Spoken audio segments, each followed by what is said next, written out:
What is up, everybody, man? Welcome to Expert Mentors Live, and I'm John Kitchens, and man, this is episode 162. I'm really excited to dive into the conversation today with Mr. Andrew Franklin. Andrew, what's up, buddy?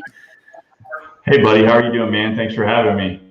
Yeah, we were chatting a little bit before coming on that. Hey, been a long time coming to make this conversation happen, and I was just letting Andrew know that Expert Mentors really started with Dan and Kyle, Daniel Beer and Kyle Whistle, saying, reaching out to Kinder and saying, hey, we need to do something to tap into this horsepower that we have, that is the Honey Badger Nation. And so 161 episodes in the books, and 162, here we come. So I'm really excited, and I appreciate you, man, making the time and getting in here. And I know today is going to be a really powerful conversation.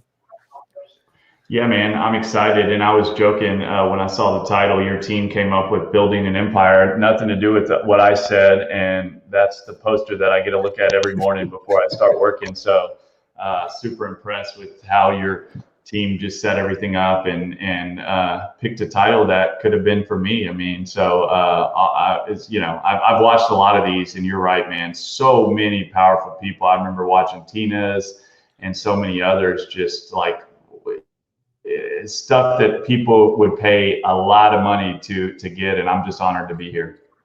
Yeah, and I know everybody needs to have that notepad and pen ready for today. And what's crazy, I take notes on a lot of these calls. Like, I'm like, holy smokes, there's some awesome individuals that love to give back, right? That's the thing. And just really coming from abundance and trying to add as much value as we possibly can. So for those tuning in that are not have not had the opportunity to connect with you and really know what you're about, man, would you kind of share a little bit about yourself and what you guys have built there in Houston?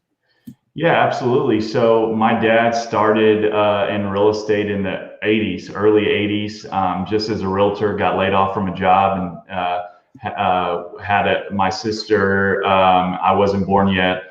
Little baby, and it's like, oh, why not give real estate a try?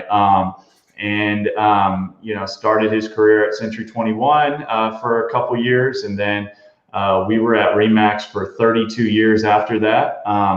My dad built a business just sort of on his own back, and created a team just because he was busy. He didn't have some book to read or some grand plan to have a team. He was just too busy, and so when we bought the business about 8 years ago, he was still heavy in production, doing 500, 600 deals with him and 3 or so producing agents, and then a good staff, a lot of the staff that we still have today. And so when we bought the business, we wanted to really scale it. We wanted to not just be Jimmy's kids. So me and my sister and a third partner bought the business. And then we wanted to sort of bring a lot of the great things my dad did to another level. We didn't have a CRM at that time. I think we hit our database with a quarterly newsletter. But his niche was relationship building and builder business. So we have some unique programs that we offer to get builder referrals. When I say builder business, it's not listing their inventory homes. It's someone walks into a model home, they have a home to sell, they do not have a realtor. We're trying to get the builder to refer us those clients. So he, in my opinion, created some programs that really made us one of the best at that around the country.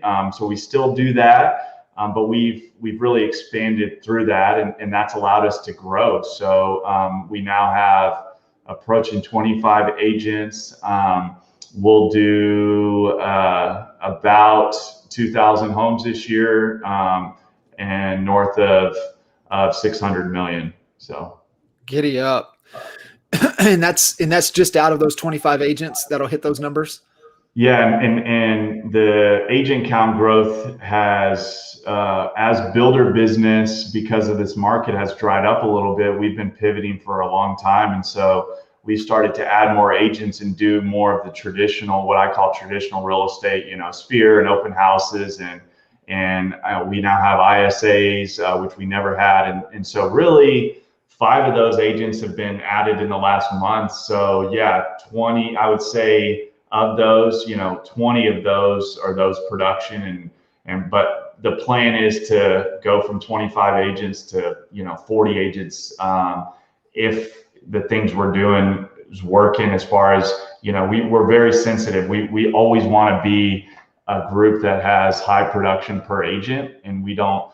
Although turnover is a thing we all have to deal with as a team, we want to limit ours, and so we're very sensitive to the agents we have being guys. I mean, we have agents doing 150 deals, 200 deals, 50 deals, 75 deals. And so we want that culture. Yet when you go to 40 agents, that's probably not always going to happen. But we want to err on that side rather than, churn and burn, but we do want to grow agent count. Yeah, I love that. There's a lot kind of wanting to to dive in with you that, really on the productivity side of things, what do you do? I guess a couple things. One, how do you inspire and keep those agents that hungry to want to do that many units? And how are you as an organization supporting them to get to that point? So it was a lot easier when we were smaller, and I think anyone that has grown a team, keeping the culture and collaboration and really the hands-on sort of nature of the business is a lot easier. But now what we do and why we were able and why we had the desire to go from 10 agents to 25 was because we put in some top-notch people that touch those agents every day, because we just don't have the capacity because of some other things we're doing. And so we have an amazing sales manager and an amazing VP of operations, and those two things we never had. And because we didn't have those things, me and my sister and my third partner wanted to keep it smaller on an agent count, which was inhibiting our growth. Because we didn't want to have to train, newer agents. We didn't really, where we were at Remax, there was no capacity to train new agents. So we were very tight knit with who we brought on, and usually we brought on people that we already knew who they were. We had a relationship, or they were already in our organization. But as we're, what I call our maturation of our new team, where we're scaling it, it's a lot harder. So we're trying to really, really tighten up our systems and really increase our level of expectations. Because before, when you could just pick and choose 10 killers, it's easy. When you're trying to recruit and get to 25, 40, and you can't just hand pick. Not that I'm saying the new people aren't great, but we are taking newer agents that might not have the same experience. So your systems have to be a lot better than they were when we sort of picked and choose and had, we had more leads than they knew what to do with because of a lot of our builder business. Yeah. I can imagine, and definitely having to pit from there. But let's take me back a little bit, and for anybody to be in the game as long as your dad was, I mean, there had to be some core foundational pillars, his core beliefs that he built the business around, definitely focused on relationships. What were some of those things that, obviously, made that foundation, and then, has that continued to carry over to where you guys are at today? Yeah. So my dad has always really been good with keeping talent, and treating people the right way and really paying them more than they could get if they went elsewhere. And so what that allowed us was he was able to do a high volume, and have a really good customer experience. And so to this day, we're getting people that we're still not touching a great amount that says, hey, I worked with Jimmy 20 years ago, and it was, I've had realtors since, or or previously that wasn't the same experience. And a lot of that is because of the staff we have. I mean, we have people that have been with my dad 10 years, 15 years, and it's because we treat them well. They're family now, and we compensate them what we believe above where they could get if they went elsewhere. And so a lot of our reputation and our relationships get stronger because we just have amazing people on our team. And that sounds cliche, but my goal is to always, when we bring someone on that's talented, even if they're unhappy for a week period or 2 week period, they look at their options and they want to stay with us because we treat them better, we pay them better, and we have a better organization. And that's allowed us to get a lot of repeat business without having those systems in place that we touch them well. Now we're putting those systems in place on top of trying to keep that same customer. And that's the challenge as you get bigger as well. And you start having listing specialists and listing managers and the handoff that happens when you produce. But I think that's what my dad did very, very well. Is he built relationships, gave people the right advice, even if it was against his best, if it cost him a transaction. And so he built a good reputation in the market of a guy that did the right thing. And then we handled the business very well as well. That's fantastic. So, looking at surrounding yourself with the right people, are there any key, attributes? Are there key characteristics, key behaviors that you look for, kind of that ideal team fit for your organization? Yeah, I mean, I think we've started to, again, get more structured around DISC and looking at stuff. But what I would say to anyone looking to hire is, and I think there's a Maya Angelou quote that says, believe someone when they tell you who they are the first time. Something I think I butchered it. But now that we have multiple different companies, what I realize is the most talented people show who they are, and the least talented people show who they are in the first, 60, 90 days. And a lot of times it gets worse from there. And so when you have someone that is talented, make sure they're happy and they have a big opportunity in your world, so you keep them. And then conversely, you're going to run into people that don't fit because they don't run like you, or they don't have the same culture, and you'll know that quickly. Believe it and make a change. And so we've made some mistakes over the years where we've kept people that we knew weren't the right fit because we thought getting rid of them would hurt the culture of our, having great retention. And then when we got rid of that person, everyone in the organization was thanking us. Yeah. So. Yeah, we've made those mistakes as well. So, sometimes those are some tough lessons learned, and you don't realize, until you make the move, and you're like, right. You have that aha. That like a builder services for a year, and then she immediately went to work for my dad.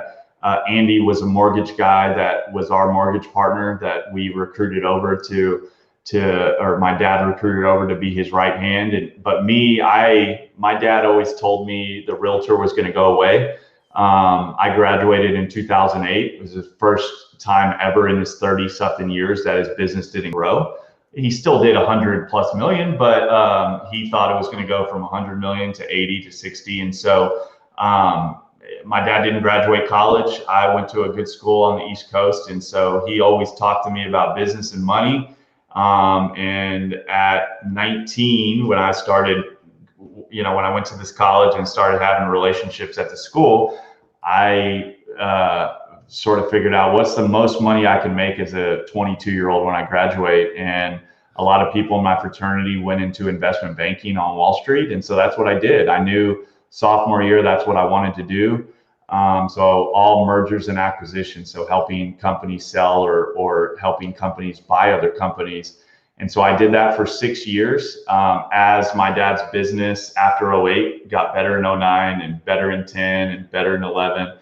And I just got burnt out. And I wanted to be back in Houston. I went to college in Virginia and then San Francisco and New York City, and then back to Texas and Dallas. And then I just wanted to be back to Houston. And so that's why I made the move to real estate. And it's been 8 years and best move I've ever made. Wish I did it sooner, but I had a lot of valuable lessons on how to look at businesses, P&Ls, all that good stuff.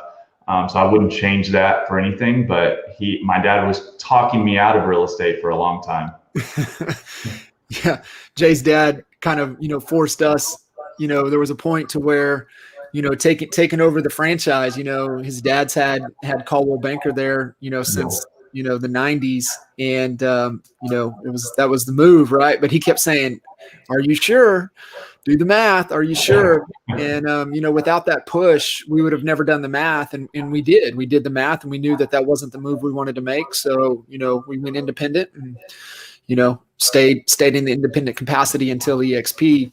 Yeah. But what would you say, for anyone kind of in a similar situation, parents in the business, maybe second, third generation, that, how did you guys go about, what did you buy from your dad, and what lessons learned, or what feedback would you give to anybody that's kind of thinking about that?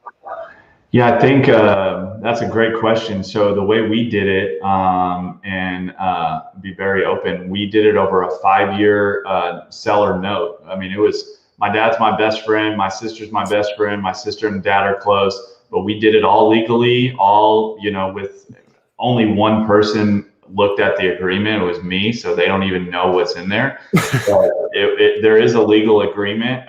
We had a 5-year period where my dad just picked enough, like he didn't have to sell it, right? He could have, we were on the team at the time, we were doing a lot of production. He could have stopped doing production and kept the business. And so we basically let him tell us what would make him retire, and then we would get the upside. And so we did a 5-year note, a fixed monthly fee. And we gave him the option that if we were screwing it up or that money wasn't enough for his lifestyle, he could come back. Funny enough, we weren't screwing it up, but we were doing so well. Year 3 or 4, he came back, and we extended it. We lowered the payments, and the 8 years in, we're still paying him a fixed amount. It's a lot less, but yeah, that's how we did it. No upfront payment. We had all the upside, like he had ownership in a title company. We ended up creating one from scratch. He's not involved in that. So a lot of the stuff we created that the sales business sort of feeds, we have the upside, but that's how we did it. I would say the feedback I would say is it's going to increase the relationship you have. If you have a rocky relationship, it's probably going to be rockier. We had a very good relationship, and our relationship is stronger. I'm closer to my sister and my dad than I was before. Not that it's always rainbows and sunshine, sure. But I would say the people that I've heard, it sort of increases whatever you have. So that's a great point. That's a great point. What capacity is he serving in now? Believe it or not, just rev share. There you go. Good for him. So when we brought the EXP opportunity to him, 32 years at Remax, owned a Remax franchise at one point. He was like, why aren't you going tomorrow? And he sort of unretired to hit it hard, 3, 4, 5 years is what we had planned to hit it hard. And that's really, he just spent 75 days in Colorado to get out of the Texas heat. So he's retired except rev share. So that's good. That's awesome. Yeah. So I always love, unpacking partnerships. I'm pro partner all the way, but I can definitely have a lot of lessons learned. I've had some great partnerships. I've had some disaster partnerships. And so what feedback would you give, kind of lessons learned, structuring the partnership the right way to where, you guys are stronger now than you were when it originally formed. What are some things to be paying attention to, do's and don'ts, that you would tell somebody about partnerships? The biggest thing is you need to, before you ink anything, is have a conversation that if the value and contribution changes for whatever reason, you can renegotiate.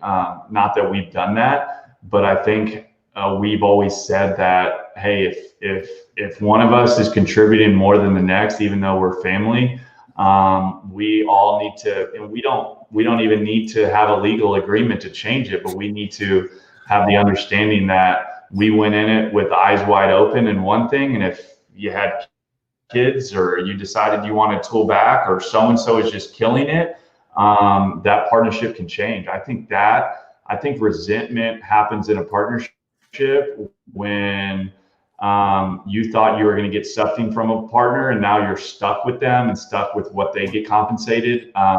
And we've never had that. We've been, with the new partnerships we've had with the same individuals, we've tweaked things because we knew so-and-so was going to be better than the next person in certain things. And so some partnerships I have with my dad and sister and Andy, we don't have even ownership because of contribution. And I think everyone's okay with that. And we're okay with revisiting it. So to me, that's the most important thing is if you go in year one and it's 33, 33, 33, and you have one guy doing 70% of the work, that partnership's not going to last if you don't renegotiate or refigure, percentages.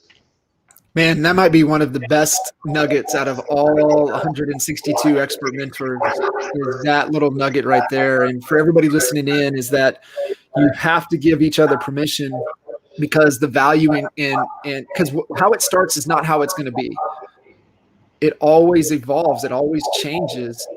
Especially if you're in a growth organization and you're surrounded with growth individuals, we're just going to keep evolving. And so the contribution is going to change. And, the contribution should change as you guys continue to grow, because, your role when you guys were at 100 million is not the same at 3, right? And your role at 3 is not at 6, and it's not going to be the same when you get to 10. So you have to be flexible in that agreement, man. That's awesome. And you have to have the people that are okay with being flexible, and it doesn't create it's one thing to say I'm okay lowering my percentage. It's another thing to happen and that person to have the character and objectivity enough to understand it was fair and it doesn't affect the relationship. So who you partner with is important. Yeah. No, I love that. That's fantastic. So I want to, get your take, right? We name the show Building an Empire. I mean, Building Empire, it's right behind you. Like, man, you want the tattoo. So what does that mean to you? What does build an empire mean to you? So what it means to me is I came on with this chip on my shoulder, and not, a real chip on my shoulder, but this belief that I didn't want to just be Jimmy's son. I wanted to be, there's no question I got an advantage over 99.9% of the people, right? I got to buy a $150 million real estate business with one of the best mentors to help me. And I had no money down to do it. So there's no question about that. But what I wanted to do was say, holy crap, what Andrew and Sarah and them did and Andy did was they had an advantage, but they took it to a whole nother level. And so when I mean building an empire, it's exactly that. Like, okay, yeah, I got 150 million, but guess what? I took it to 600 million or more. On top of that, we now have an independent title company, a hard money lending business, a real estate investing business. So all stuff my dad didn't have. And so to me, that's what I mean building an empire is have these other ancillary businesses and a lot bigger sales business that was created and by us. So that's what I mean. Yeah, no. And I mean, you acknowledge it, but it's one of those things you never apologize to it, right? It's like, people want to kick whatever they think of Trump, got, the big loan that he got going to get started, but look what he did with it. He turned it into billions. So, it's the opportunity that you have, but how do you seize that opportunity? Because you guys could have taken the opportunity and gone the opposite direction with it. Yeah. And so being able to take it and really run with it. And, what I always tell people as they continue to grow and you gain more mind share, right, in the marketplace, it never slows down, because what happens is more opportunity, more doors open. And so for you, is there kind of a guiding light? Is there kind of a direction within this empire when these opportunities come to where you can evaluate, you say, hey, yes, this makes sense. No, this doesn't. Yeah, I think everything starts with having a productive base, whether it be a sales business or something. But I couldn't have done any of these other things that I've done without having production. With a lot of production and a lot of being very open-minded, what EXP did for me was it got us out of this window at Remax where we had our blinders on, where we don't have a big ego, but we also weren't exposed to people doing bigger things because of how the model was structured. And so once I got connected with Kevin and Fred and then saw that, hey, I could sell more real estate than someone in Michigan, but I could learn a shit ton from someone in Michigan to implement into my business. So once I realized that, I was a sponge to people like you. And so I was going to masterminds, I was going to events. Like I remember I was looking at Kevin and Fred's P&L one time and they said they spent like, I can't remember the number, a couple $1,000s a month on going to conferences. And I remember saying, why are you doing that? Yeah. Like I spend $0 on that. And then what I realized is that every business, the title company is a little different because we had ownership in one, and I started really studying what title companies made and how they're structured, and realized we're big enough to do our own thing. But every other business I've created since then, I include RevShare as a business. EXP RevShare, our hard money lending business, and our real estate investing business was all because I learned from someone else in a mastermind or coaching call or something. Like the reason I have a hard money lending business is because I hired a coach, and he helped me see that. And so to me, you need a base so you can take some of that risk. You have that base of income so you can take some of that risk. But once you have that, man, be open-minded and be a sponge and learn and hire coaches. And even if you go, like I'll go to a 2-day thing and I get 10 minutes of value. And that 10 minutes of value is worth hundreds of thousands of dollars. Yeah. So. Yeah. It's just always going in, right? Knowing what the opportunity, you're looking for the opportunity and you're looking to where you can see, to make that next move. One of our mentors, Greg Crabtree, who wrote, Simple Numbers, Straight Talk, Big Profits. His new book, Simple Numbers 2.0, came out not too long ago, but he talks to that piece. What you just said right there is that there has to be a percentage of your profits from your base organization that you have allocated to invest into other opportunities. Because what especially for most real estate agents, they pull that money and then they go blow it on things that are not going to be asset, not going to be an asset for them. Yeah.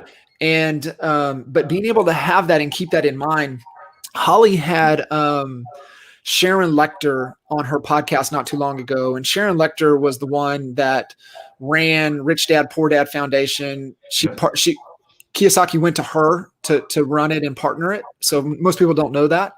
And then she was on Bush and Obama's financial literacy campaigns. And she was the one that was brought into Napoleon Hill Foundation to rejuvenate the foundation back in, when things, fell. Yeah. And so she had, I forget how many Think and Grow Rich for Women. She's written like 13 or 14 books, but her most recent book that came out is called Exit Rich. And what she talks about is that you have to accumulate assets. You have to look at everything as an asset.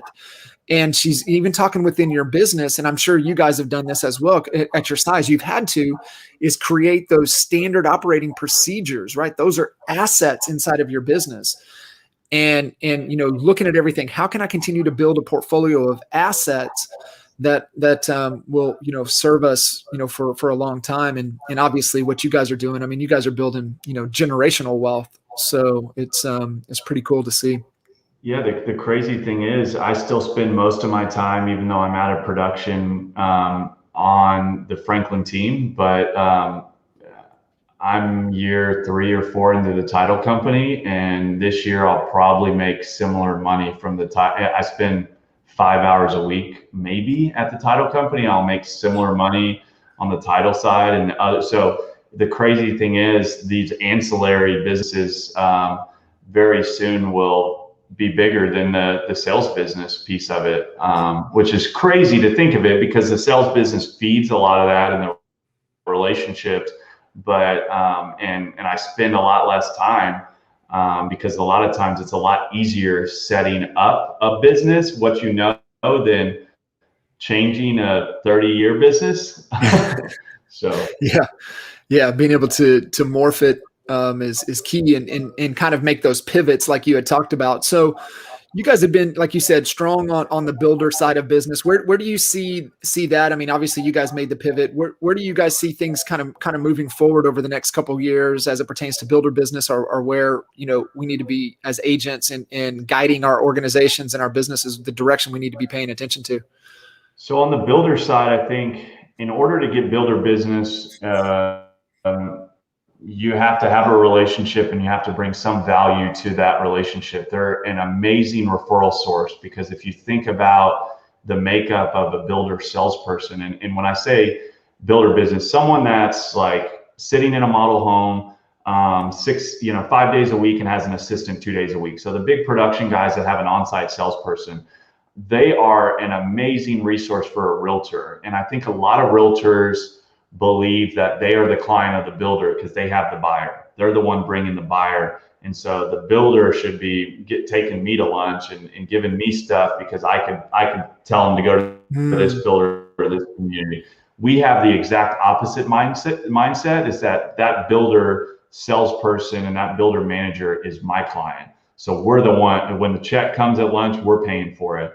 And so I still believe they're going to be a great resource for us. But when you have 8 homes to sell and you have 20 people looking to buy those 8 homes, which is what we've seen in the last year, they don't need to refer realtors as much. I think once the market stabilizes and there's not that inventory issue where a lot of production builders in our market, the salespeople can't sell the amount of homes that they have buyers for. So they're on quotas. So they're allowed to sell 4 a month or 6 a month, even though they have 20 people that want to buy it.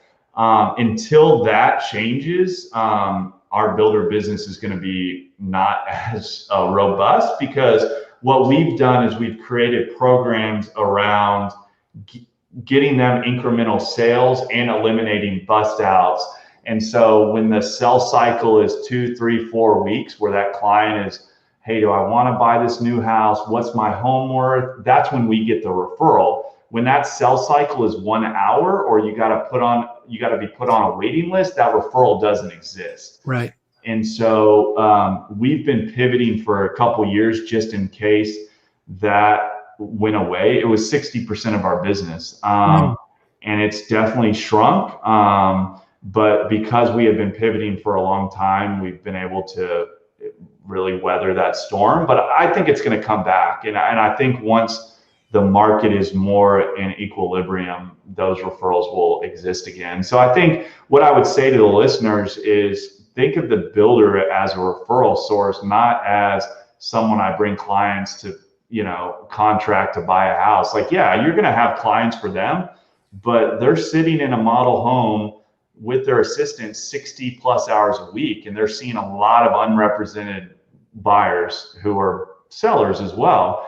And so we just created a system around them referring us instead of someone else. Yeah, no, I love that. When you're evaluating those revenue streams, where do you get a little nervous? Like 60% of the business, I mean, are you getting a little like, oh shit, we need to pay attention to this? Like what's kind of your threshold that you'd say, hey, even newer agents getting in, right? They've got all their eggs in that one basket. Like what % should they be like, hey, we need to add some additional revenue streams? So you would be a better person to answer this, but in my opinion, once you get over 30% is scary, right? I mean, it was scary for us. I was scared when it was 60% and we were getting more referrals than we ever got because it's way too much, right? Because 60% can go to 20% overnight. Mm-hmm. And we've sort of seen that, honestly. We've sort of seen that. The benefit is the market is so strong that we're doing well. But if those referrals go away, in any referral source, if those referrals go away and the market goes down, and it's, and the market's going to go down, there's no question, it's a double whammy. But because those referrals have gone down and the market has been so strong, that's why we're going to be flat this year, which is, for us, last year was our best year ever. So flat to us sucks for our ego, but it's still, we're doing fine.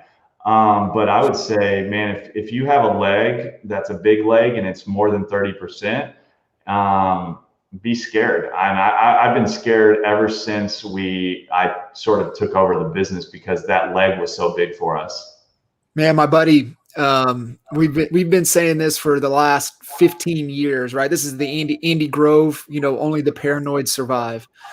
And like, we're always reminding each other of that, right? So that's like, okay, where do I need to be a little paranoid, and really, be obsessive over not getting comfortable with that and those relationships. What do you guys do? It's like you said, other than, hey, lunch is on us, pouring into you, like, and I think this goes back to even, how your dad built the foundation all those years ago. Were there any like specific things from a relationship building that you guys consistently do, and that you even pour into your agents, like, hey, this is the behavior that you guys have to maintain successful relationships? Yeah. So one is having true value. That's not, so anyone can go build a relationship, and you can go spend time and take them to a Rockets game or whatever. And that can work. That's relationship building and sales. But what we did was we did that very well, and we're very consistent, and we hired business development people that are in model homes 35 hours a week. So they're very top of mind, and they're not realtors. They're marketing, business development.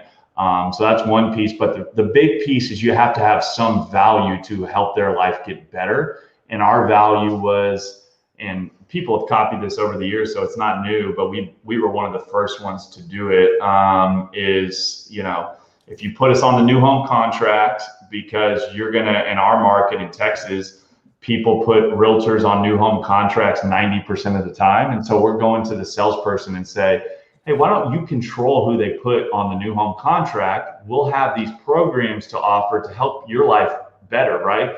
And the programs are, we'll sell the house at a discount. And then if the house doesn't sell, if the new house is, when the new house is complete, we have a buyout program. We've had it for 20 something years.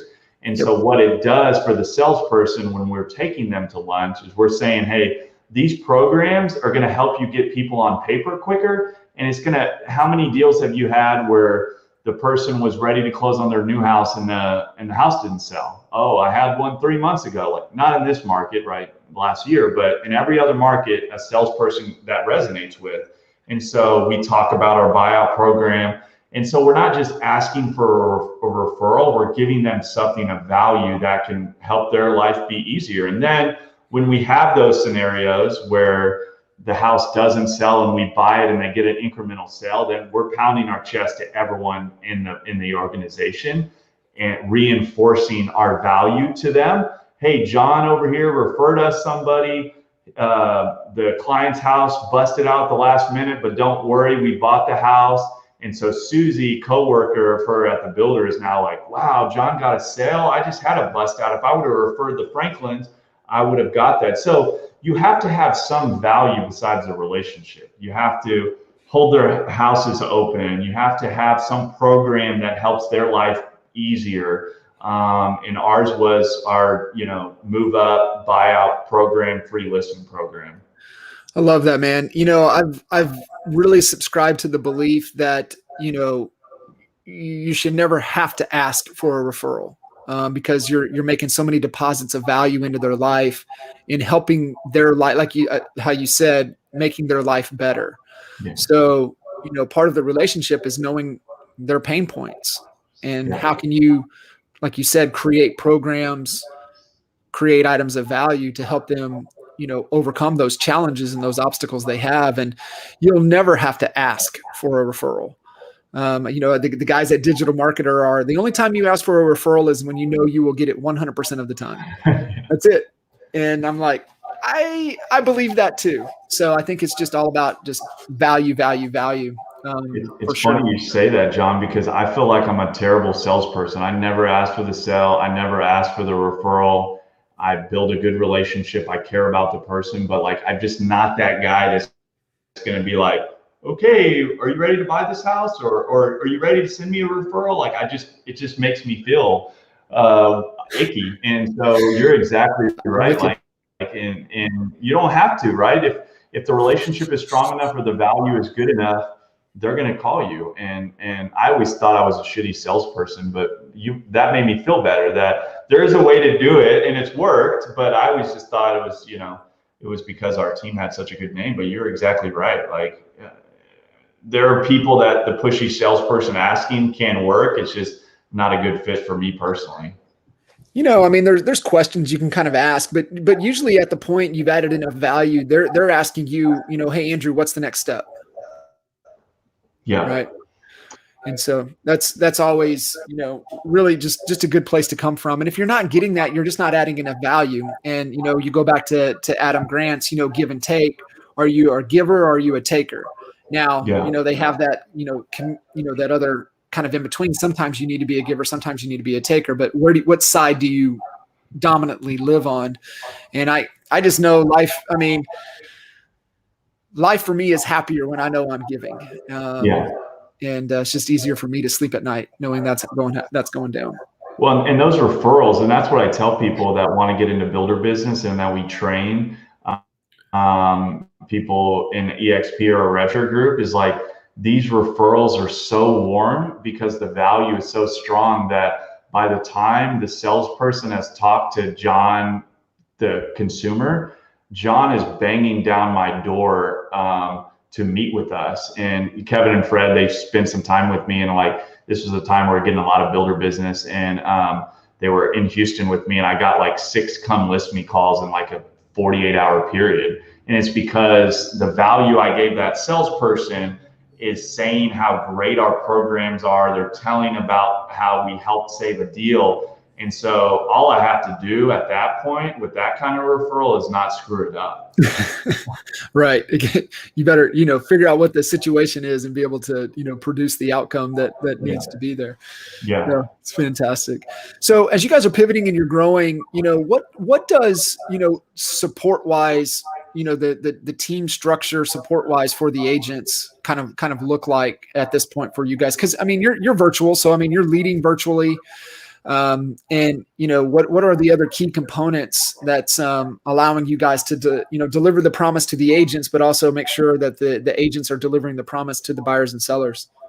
So I'm of the belief, and hopefully none of my agents on here will listen, but I'm of the belief agents are very bad at follow up and calling leads. And so we felt like the best way to handle that was bring an ISA group in, which we never had, because we've never until recently bought internet leads.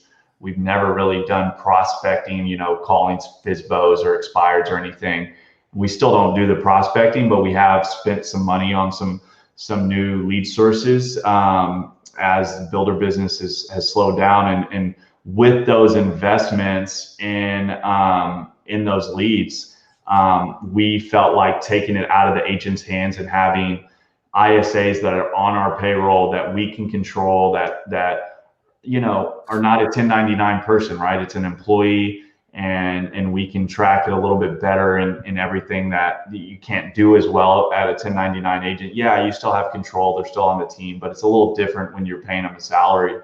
So that has been the biggest organizational shift that we have done is if we're going to spend money on leads for the first time ever, we want to control the follow-up and control how quick the leads are called. So that's a big value proposition to agents, right? We're going to have appointments set for you. We're going to pay for it.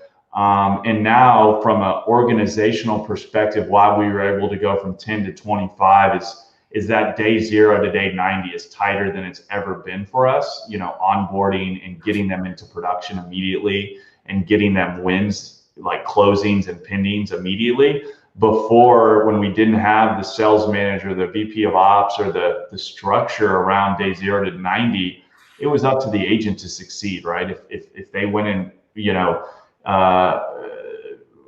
sold something or put something under contract, it was because everything they did. Now we're sort of creating a system of success around every piece of getting up to speed, getting trained, and then also handing them people that are more or less ready to buy. Yeah, man. No, I love that. And you're so spot on that, what we found is that if you are like super tight on two things, accountability and getting them wins as fast as possible in those first 90 days, you're going to help build those habits to where they'll be able to maintain from day 91 on. Where they flounder is the lack of accountability. And it's because sometimes, if we're still in production, then we're not able to spend the time to create the accountability to create that. So that's where that key hire, that person comes in. And just know you got to get to that point, right? It's going to be a little bumpy, a little rocky to get that point. And we always say, I look for somebody that has batteries included instead of trying to install the batteries. Yeah. So making sure that, you've got the right makeup. Just like what Tony shared at Build, right? Are they hungry? How hungry are they? And, being able to have that hunger inside of somebody, because then they're going to be open to the discipline that it takes in the accountability and want to be held accountable in those early days. So no, that's that is definitely important to where you guys are at this point, especially to be able to take it, to 40 or 40 plus agents. Yeah, it's key. I think anyone that wants to go from 2 agents to 6 or 6 to 10 is figure out day 0 to 90 and make sure you have a repeatable system. You're not like, okay, I'm going to put them through this training or do this, do the same things over and over. We're going to start onboarding once a month, not bring onesie 8, where if you want to join the team, we're going to do it all this day of the month, 5 at a time, just so it's more scalable. But if you don't have day 0 to 90, you're just going to have a revolving door, because they're not going to be productive, especially if they're newer agents. And if they're not productive, they're going to leave because they need to get paid. And so before you decide to go from, like, I know a lot of teams around the country that go from 4 to 15, and then it's like, oh, let me figure out my onboarding and systems. Then it's like a little backwards. Yeah, you need to have that in place. We've got one of the, 75 hard is, definitely a hot topic for a lot of folks right now. But he kind of created a 75 hard for his agents in the first 75 days, right? So it's like repeatable behavior to be able to get you into production and get those wins as fast as possible. So I thought that was pretty cool. Gene Darden, he's in Alabama. He's got his own, his kind of his 90 days is phase 10. You go through 10 phases and, you're living the 75 hard lifestyle within real estate. So I love it, man. And because he understands exactly what you just said. He understands the first 90 days are the most important, and you've got to get them victories as fast as you can. So as we're kind of wrapping up here, man, you guys have had tons and tons of success. I mean, rocking and rolling. What's most important to you right now? Most important to me is talent, man. So what I've realized in being able to go from 10 to 25 agents is because of talent that I brought into my organization. And that's the same throughout all my companies. Every issue I have in my world right now is about, I have a weak person in an important seat. And luckily, on the Franklin team, I don't have a lot of that. But I am constantly, and I don't care if they're out of real estate or if someone's in your world that you could put them in in any role and they're going to kill it. I do believe there's right people for right seats, but there's also people that are going to kill it no matter what they do freaking recruit them, man, to your world. And what I've realized in every business that I have is once I get that killer in that organization that's in an important position, my lack of involvement comes down and our production goes up. And so now, big piece, whether it's recruiting RevShare or just recruiting to one of our businesses, that's like what keeps me up at night. And then keeping those people, those 3, 4, 5, 10 people in my different companies very, very happy so they don't go anywhere. How do you evaluate talent for you? What's your parameters? What's your filter?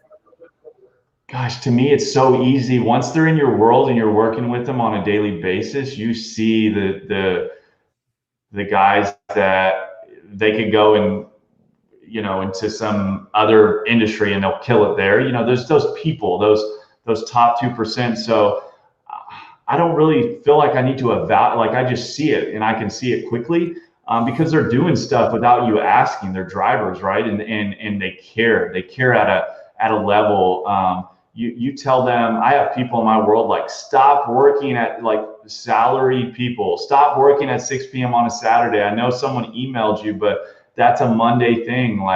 But that's just who they are. That's how they're wired. They want to make people happy and they want to be successful. It's not about money always.